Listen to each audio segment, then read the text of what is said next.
Good evening, everyone, and welcome. I'd like to call to order the November 18th, 2024 meeting of the Oakdale Environmental Management Commission. Very glad to see each one of you, and to those watching, thanks for joining. We'll begin this evening with our roll call of commissioner members. Commission Staff Liaison Hannah Dunn will now take roll. Hannah? Chair Girding. Present. Vice Chair Doolittle. Present. Commissioner Brendan. Commissioner Fenstermaker. Present. Commissioner Lash. Present. Commissioner Yang. Present. Great, thank you. Also joining us tonight, in addition to Oakdale's community development staff, is our City Council Liaison, Oakdale Mayor Kevin Zawel. Next item is to move to our Pledge of Allegiance, so if we'd all please rise together.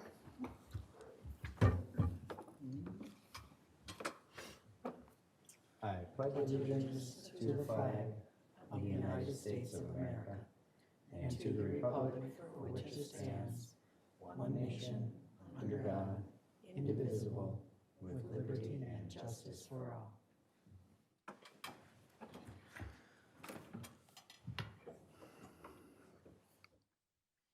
Great.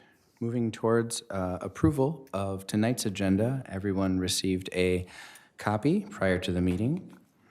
So assuming no amendments or further discussion on agenda items, I'd like to ask for approval of the agenda for tonight's November 18th meeting of the EMC. So moved. Can I get a second? Second. All in favor of approving tonight's November 18th EMC meeting agenda, say aye. Aye. Opposed? Great, thank you. Next up is our approval of minutes from our October 21st commission meeting last month. As these minutes were also sent prior to the meeting, and assuming no amendments, changes, or discussion, I will ask for approval of the minutes and a motion to approve them for the October 21 EMC meeting.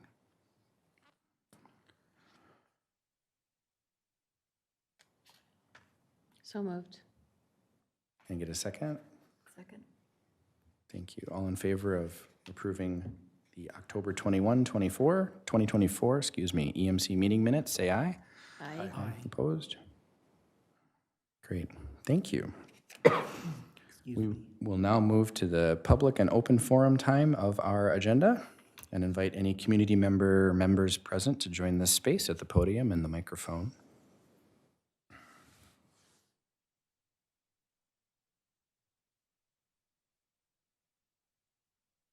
Okay, seeing none, we will now close the open forum and move to our EMC review section of the agenda, and specifically old business from last month, beginning with a review of our 2024 Washington County Recycling Grant. And I think historically this grant has intersected pretty well with our annual work plan, and it's grown in impact over time.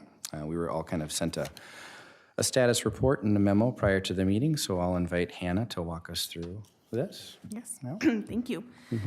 The memo in the packet provides the EMC with an update regarding the 2024 Washington County Recycling Grant and invites conversation about potential projects for 2025. Overall, 2024 was a successful year with lots of communication going out via social media and the Oakdale update regarding waste, reuse, and recycling. Other grant activities included hosting pumpkin recycling drop-off at City Hall, providing trial kits and compost pails for the food scraps pickup program to residents, purchasing 6 dual-stream waste bins for Willowbrook Commons Park to increase recycling access in our park system, and hosting a fall citywide collection event. Looking forward, the city will apply for 2025 grant funding to support recycling, reuse, and waste reduction projects. The city usually receives around $50,000 in funds, with 25% going to capital expenses. In years past, the city typically includes a couple of projects that are geared towards education about recycling and composting. Therefore, in the memo, 2 potential low-cost projects listed for 2025 are, again, promote residential and commercial recycling through simple, high-level education and promote composting as a means of waste reduction. The other potential 2025 project listed in the memo is to continue increasing recycling access in our park system. Currently, only 2 parks have recycling, so city's committed to installing dual stream waste bins in all parks, and this grant is a fantastic fit to support this effort since dual stream waste bins are not cheap, so this grant can help fund that effort. At this time, I'd like to offer the opportunity for commissioners to discuss the 2024 outcomes as well as potential projects for 2025. It's important to keep in mind that we can apply for up to 4 projects. Great. Thank you, Hannah. Opening this up to commissioner input and discussion.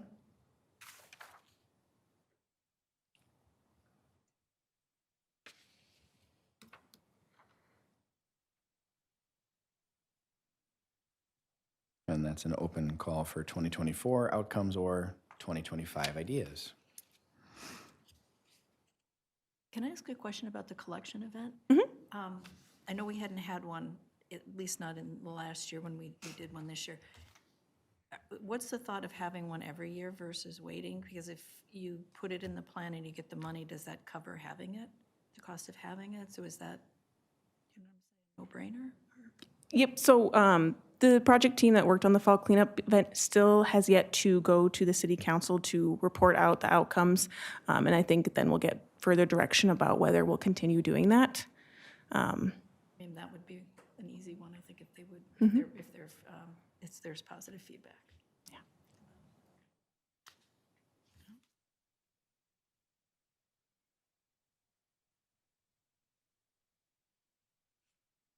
Question on the 2024, have we had feedback on the dual streams that we've already installed yet? Anecdotal or? I have not heard any anecdotal. When we had the grand opening event, they were being used. So I had, firsthand knowledge that they were being utilized. Other than that, I haven't had a chance to talk with the Public Works Parks operations staff to see how that's working out. So getting their feedback about that will be really helpful for rolling out future parks. Excuse me, may I ask a silly question? Yeah. Okay, as a new person, can you just explain to me what a dual stream waste bin is? Yes. Okay. Probably can't see it very well in the back, so it's got a opening for just regular trash and then one for recycling. So Okay, right so now, it does- most of our okay. parks are just one opening, Gotcha. and all the recycling ends up in the trash. Okay. So this, through Clean River Recycling, that's the company, the vendor we bought those from, there's great signage, and the trash side is black and the recycling side's blue, so it's quite obvious which one's trash, which one's recycling. And there's pictures of Right. examples of what can go in each side. So And how much do each of those trash cans cost us? depending on how big you go, through Clean River, they are between $1,500 and $2,000 a piece. Wow, okay, thank you. Do we have any metrics or outcomes from our pumpkin pickup? I don't know. The Washington County just picked up the dumpster last week, and they haven't had, they haven't emailed me yet with the tonnage, so I'll reach out to them. Okay.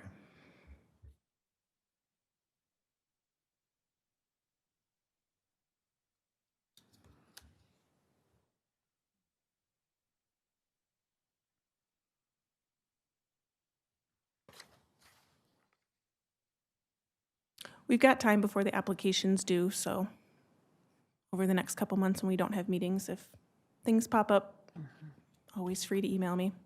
Okay.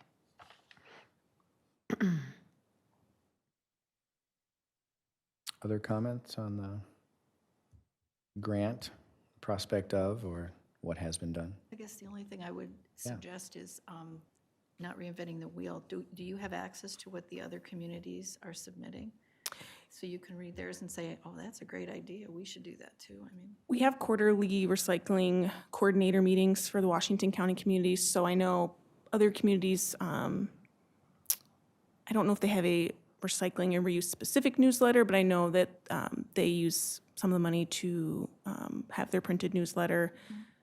A lot of communities have used the grant to purchase dual stream recycling bins. I know Stillwater did a very big project to increase their access. Off the top of my head, that's what, fairly similar projects. It sounds like there's a few good ideas in everybody's, so we're not missing anything. Yeah, usually it's a combination of low-cost education. And then, 2 years ago, last year, we purchased the reusable bags, which we still have some of those left over, so that while we don't need to use 2025 funds to purchase more bags, that can still be a project to promote awareness of reusable bags, especially at the farmers market.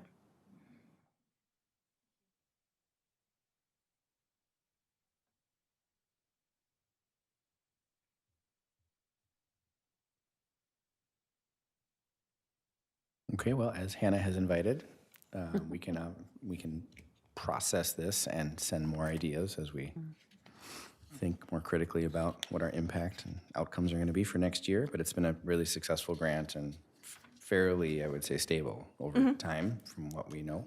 So, Yep. opportunity to grow access. Great, thank you, Hannah. And we move to another old business item and a continuation of last month's preliminary 2025 work plan discussion. Hannah, did you want to reintroduce memo and tee this up again? Since discussion about the EMC's annual work plan at the October meeting, feedback and suggestions were incorporated into the most current draft found in tonight's meeting packet. Many of the 2024 items were carried over, though some have been removed. The removed items include sponsoring, coordinating, and promoting a local ride and drive or all-electric showcase. This was something in 2024, but it's been removed because the Eco Fair will serve as a good opportunity to educate people about electric vehicles. Hosting a solar Twin Cities Power Hour has also been removed. Looking more into this, it appears that Grow Solar currently doesn't have a solar group buy option for the Twin Cities area, so this item's been changed to research solar group buy programs that are available. And then lastly, hosting a Citizens Utility Board bill clinic has been removed because, again, CUB has been identified as a potential vendor for the Eco Fair. So if they're able to attend, the Eco Fair will be a good opportunity for people to speak with expert advisors about their energy bills. And if CUB is not able to attend, there are virtual call-in energy bill clinics, so we could just promote those. Work plan items that are new to 2025 and not found in the 2024 plan are in orange in your packet, just so they can jump out a little bit more. And then just to reiterate next steps after this meeting, we'll have an appreciation dinner with the City Council at the February 10th, 2025 EMC meeting. The draft plan will be discussed informally, and then feedback from this discussion will be incorporated into the plan. And then the City Council will approve the final plan at a following regular meeting. I'll now open it up to commissioners to discuss the changes and provide any final comments or feedback. There's still time to change things.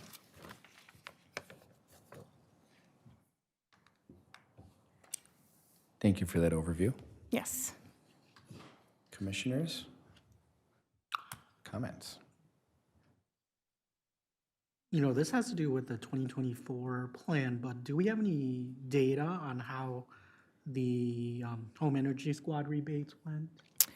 Yes, I get quarterly invoices. I think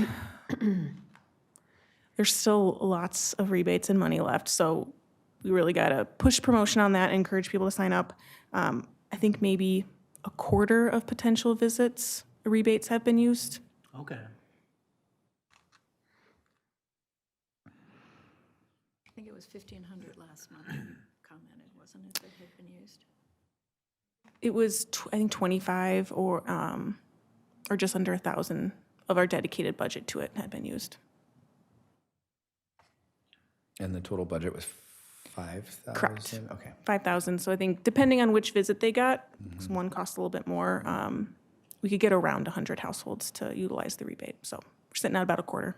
Okay. Do we know if the people that utilized the rebates went forward with the recommendations? That I don't know.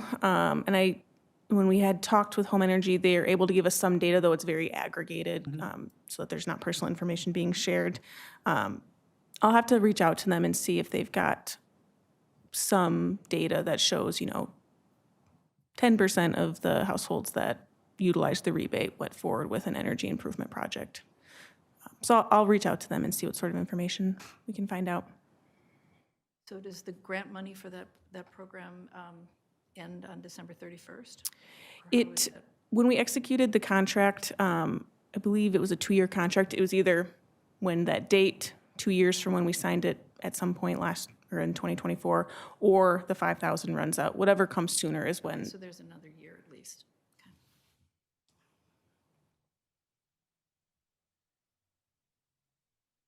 Thinking about prioritization for next year, and then I thank you for calling out the things that have been modified or just taken out, just because they were either encompassed elsewhere or we're enhancing things that would check those boxes. Are there any areas that we remove that were tied to like grant reporting or timelines or any other things we have to think about? I mean, I feel that they're so general in scope and nature that it leaves enough malleability for the city and commissioners to plug and play, Yeah. as long as it still fits the. Yes, yep. Is that a fair? Okay. The only timelines or grant reporting requirements are the Washington Recycling Grant in terms of applying and when we get funds. And then Green Steps City reporting, that's always due in April. So in April 2025, I'll have to report on 2024. Okay. But at this point, we're a Step 5 city, so we just report on metrics from year to year. And if you improve on X number of metrics, then you are awarded Step 5 again. Great. Thank you.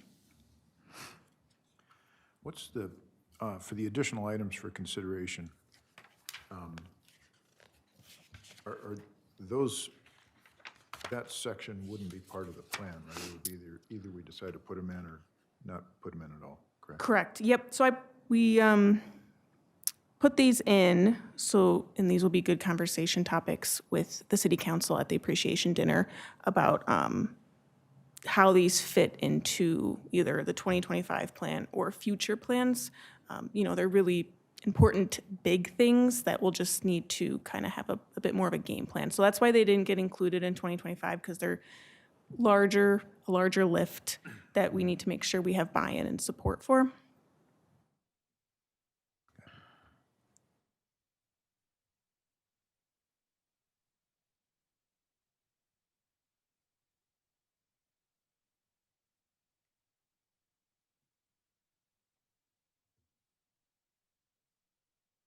So in the proposed other section for the 2025 draft work plan, I think it's page 6 of our packet, the preparation for the comp plan update one is intriguing, because I think in the past, this commission has talked a lot about alignment, both with this commission work and then city goals, but then how that cascades in any direction, up, down, sideways with broader Met Council and then broader Washington County and state and regional and goals. So I'm, in terms of an overlay or a different way to think about our plan and how it intersects, I would still be a proponent of figuring out how we visualize that at some point. Because I know I'm monitoring Washington County's strategic plan, and they just did a 2024, 2029, I think, push for a strategic plan, and there's a goal in there to develop a natural resource protection and stewardship framework. So again, as we think about our work, but in the broader context of other things, it's just a reflection of, I like seeing how we acknowledge how local governments are outside of city, but still within county, we should be all be in alignment together. So just a comment on that piece.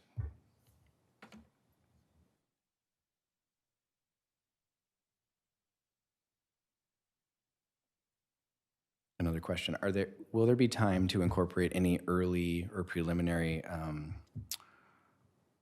survey feedback? I know we just got a survey from Oakdale as residents, a randomized survey, and or any park system feedback specifically as it relates to our initiatives as we think about 2025's work?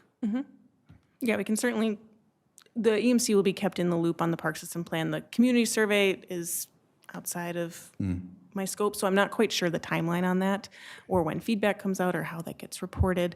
But the park system plan, I'd removed it because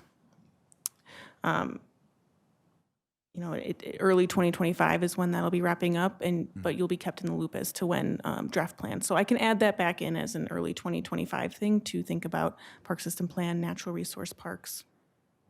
Maybe even if it's a 2026 and beyond timeframe, something to consider. Okay, thank you.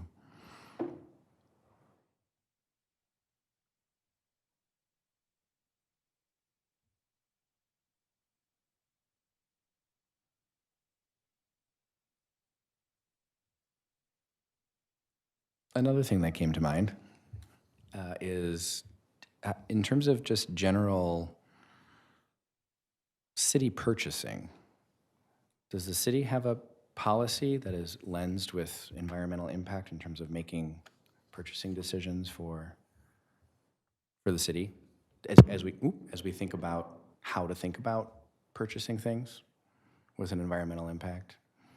We have a purchasing policy, but I feel like there's not, to my knowledge, anything about, we don't have a green purchasing policy that when we make a purchase, we should think of these things. I don't know historically if we've ever explored that or if we have any research. I know other cities have them. It's certainly something I can look more into on what other cities are doing, whether Oakdale has looked into that. Certainly something to consider. I would be curious, yeah. Thank you.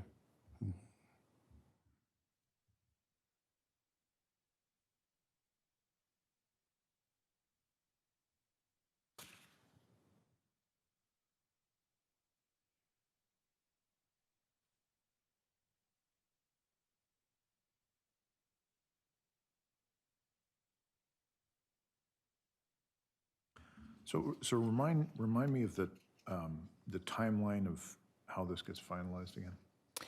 So we will have a dinner with council on February 10th, 2025. That'll be our first meeting of the year. So we don't have a meeting in December. We don't have a meeting in January. It'll just be an informal discussion over dinner. And then any feedback or items that would get added or removed based on that conversation, that I'll take care of that. And then it will go to council for final approval. And then we've got our 2025 work plan.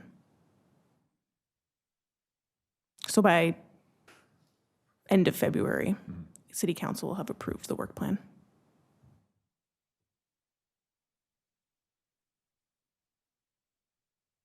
So to reiterate, we still have a little time. A little time. Okay.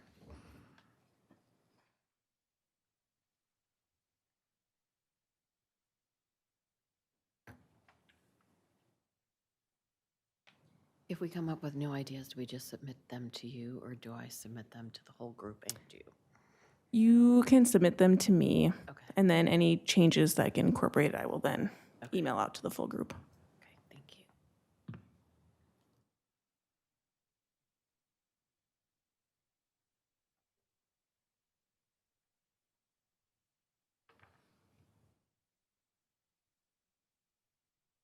Other comments?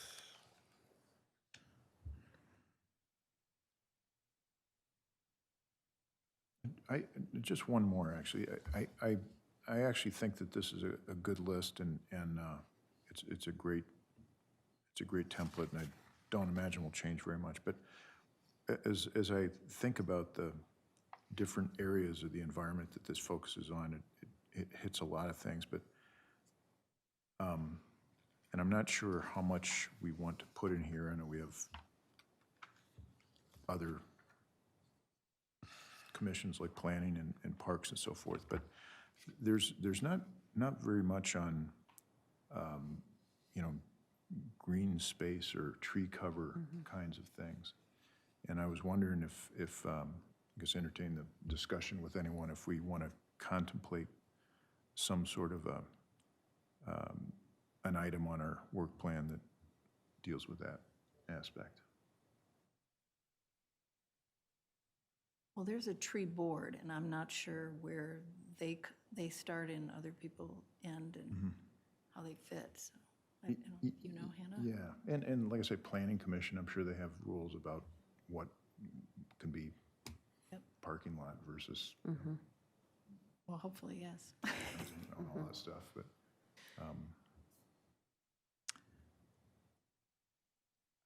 I also know that just in general, you know, the amount of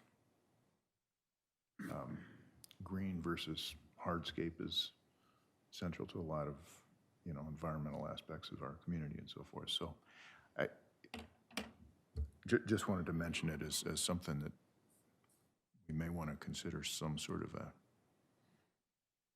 action here. I'm not quite sure what it might be, but because you know, we overlap with some other areas. But Well, I think the first question is, I would assume a document exists, somebody's in charge of that, making those decisions. If we could even just know what those things are, Yep. that'd be great. Yeah, I certainly think there's an opportunity to have EMC think about green space, open space. You know, there's Parks and Rec Commission, and they're thinking about green space, but more in terms of parks and open field space. The tree board, a lot of their work plan revolves around the spring planting event, the tree giveaway. So there's definitely an opportunity for EMC to sit in green open space. Almost like zoning in a way, yeah, for the public spaces to be, but not necessarily the parks. yeah. Yes, the Oakdale has quite a bit of city-owned open space, Right. wetland. Even just along the roads, you know, the sidewalks and the boulevard, you know, areas, that's all, you know, potential for trees and other things. Yeah, it's a good idea.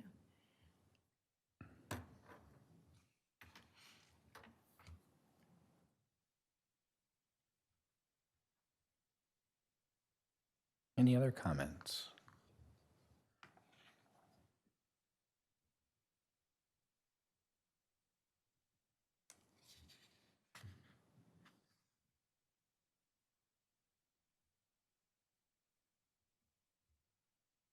Hearing none, we will take the cue from Hannah and get additional feedback to her as we prepare for our February meeting. Thank you for presenting that. Next up, I think we move to staff, commissioner, council liaison updates. And I think we're going to begin with our monthly review of our editorial calendar, I believe. In Yes. coordination and with support from Oakdale's comms department. Yes. So first up for my updates is the review of the editorial calendar, and once we finish discussion on that, I have just a couple of community development general updates to provide. The theme in our editorial calendar for November is reuse and recycling. We posted on social media on November 15th, which is America Recycles Day, about Washington County's disposal directory. So this is a great tool for figuring out how to properly dispose of difficult items like holiday lights or furniture. The theme for December is low waste holidays, so we can promote the food scraps pickup program. But if commissioners have any other ideas for social media, especially to do with low waste holidays, I would love to hear it, just to keep new information, not try to reuse the same things that we did last year. So if anyone has any suggestions, I would love to hear them.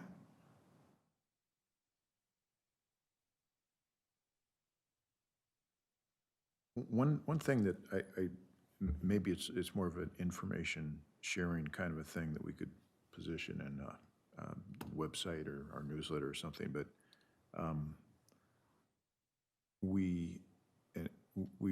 my wife, I should say, has started a few years ago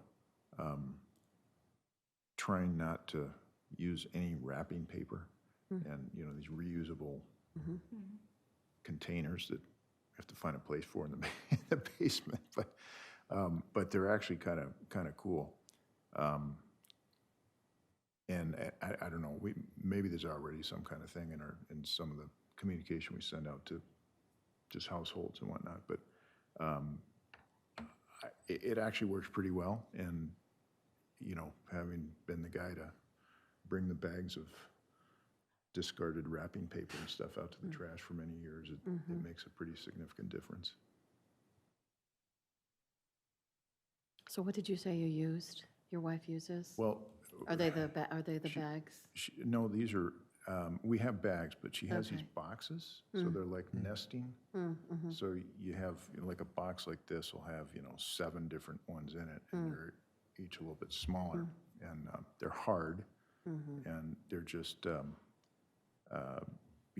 just put a top on it that comes with it, and you have 8 little boxes to put stuff in. And by now, there's plenty of little to Tim labels or whatever, so Yeah. those get recycled as well. Yeah. Yeah, we started doing that too in our family. We started using the bags, the cloth bags that you get at Michael's or whatever. We've been using those for the last 2 Christmases. We're trying to phase out wrapping paper as well. I think it's a good idea. I didn't think about that, so, Yeah. yeah. Makes a big difference, and it's true, when you have 2 or 3 bags of just, Well, especially if you have toys that Christmas are in big paper. boxes. Yeah, it's exactly. a I lot of know. paper. Yep. Yeah. Yep. Hashtag green gifting, Yeah, the whole thing. Why not? yeah. It's a great idea. And they're very well meet reminder sheet or tip sheet that other agencies or cities or organizations might have. So to Commissioner Doolittle's point, why reinvent the wheel if we have something we can just share and it comes from the city?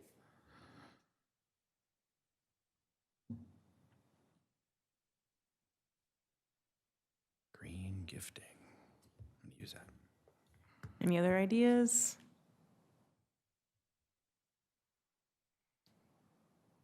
If not, I can move on to some other updates. Great. As planning for the Eco Fair starts to ramp up, I'm hoping that commissioners can brainstorm some creative ways to reach residents and groups regarding the Eco Fair. We don't need to discuss it now, but over the next couple of months when we don't have meetings, it'd be great if all of you took some time to think about specific groups or people to reach out to and target and ways we can do that. Of course, the city will promote the event on social media and in the Oakdale update newsletter, but we just want to make sure that we're casting a wide net in terms of letting people know that this event is going on. So next couple months, as we have a break, just shoot me an email whenever about ideas. And then a reminder that at a summer meeting, we determined a schedule for commissioners to clear the drains that the EMC has adopted in Walton Park and City Hall, the parking lot. So if you've had a chance to get out there during your assigned month, please feel free to email me with an update, or you can share your experience during the commissioner updates. And then lastly, the park system plan is progressing along nicely. The project team has been to 2 council workshops this fall to discuss the summer engagement and receive initial council direction on concept plans for all of our community parks, neighborhood parks, and then a few other special use and natural resource parks. The goal is to have all of the concepts finalized by the end of the year and return to an early 2025 council workshop to begin discussions about cost estimating, prioritization, and funding. I will continue to keep the EMC in the loop and share when there's a draft plan to be reviewed. Any questions about those updates or other things going on in the city?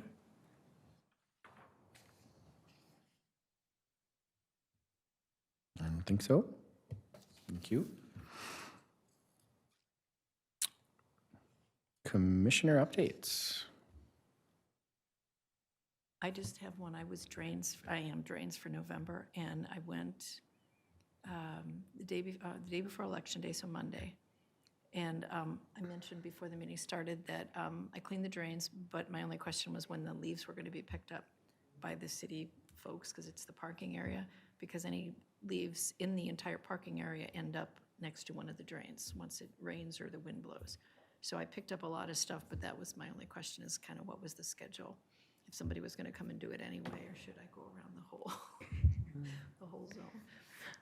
I'll talk to Public Works and see if, Well, I mean, that was the only, but I cleaned them, and that's what I expected was leaves, so that's when they had started falling. There was still plenty on the trees, and, it's the season, so. I'll get more clarity from Public Works on their schedules so that we have a better idea in the fall when the leaves start to drop, how we should maybe plan around that.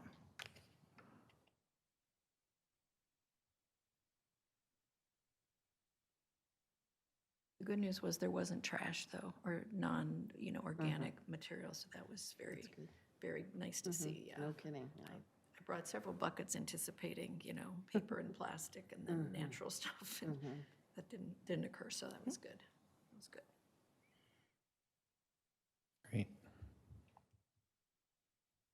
Other commissioner updates?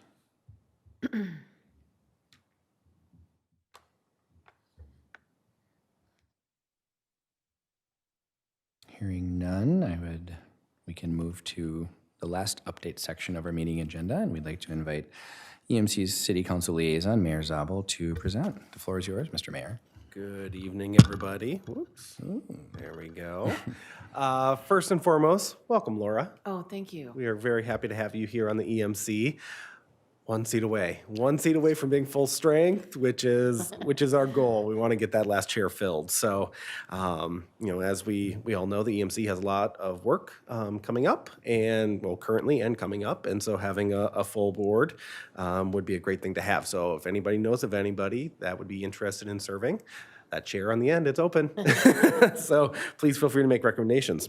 This past Tuesday, the City Council met. Couple items of note. First and foremost, one of the responsibilities that the City Council has is serving as the canvassing board for local election results. So in a weird quirk, we didn't have to have a special meeting. We could do it at a regular City Council meeting. So we canvassed and certified the 2024 election results. A big congratulations to Carrie Moore and Gary Severson for being elected to the 2 City Council seats. Also, a very big thank you to our residents for approving the local option sales tax extensions overwhelmingly.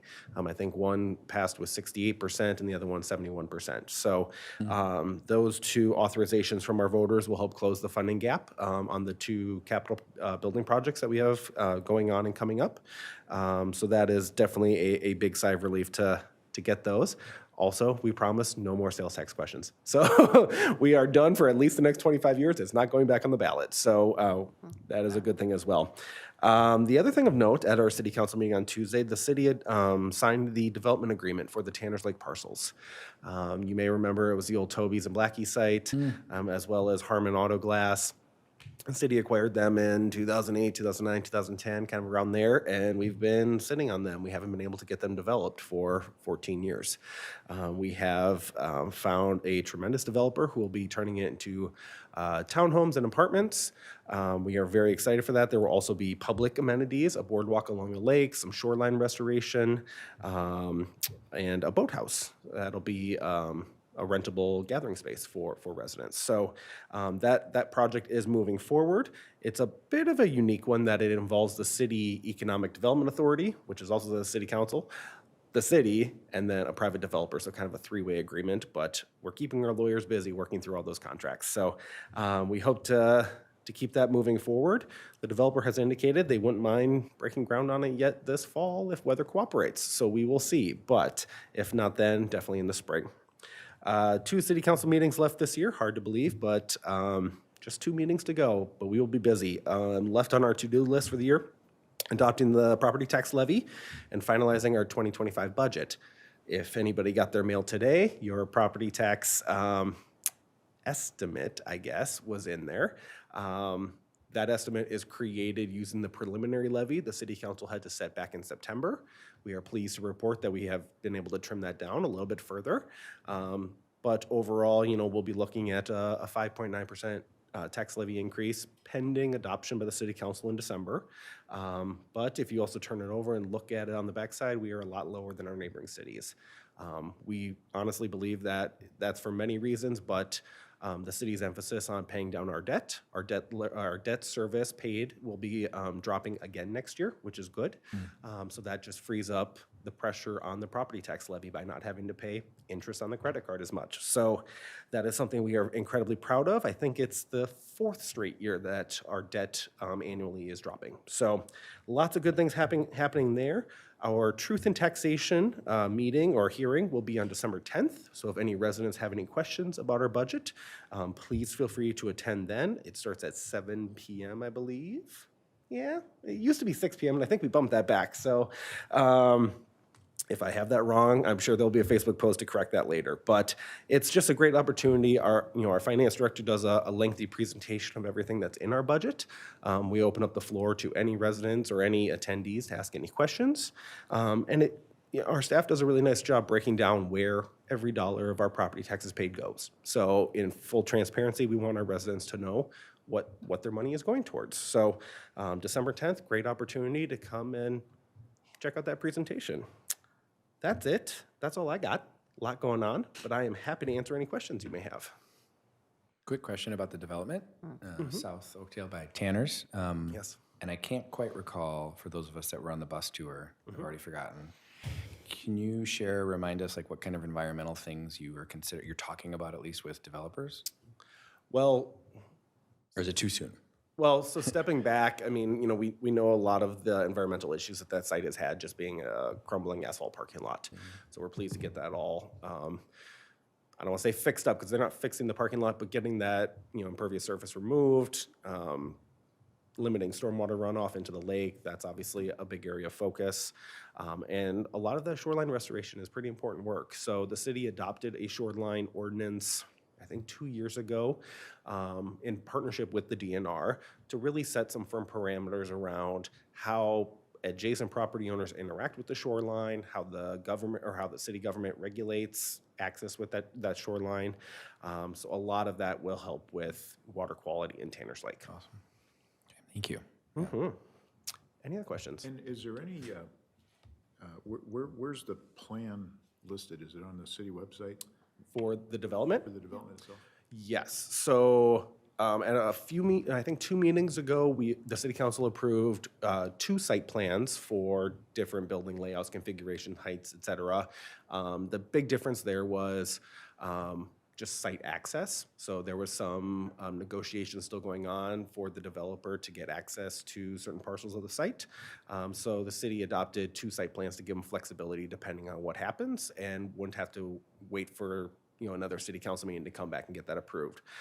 So the site plans are out there. The development agreement should also be out there. It should be in our last council packet. So anybody that wants to see the repayment terms on the land sale, the payment schedule, et cetera, it's all out there for the public to view. Do you know how many units of housing they're talking about? Oh, townhomes, I want to say 15.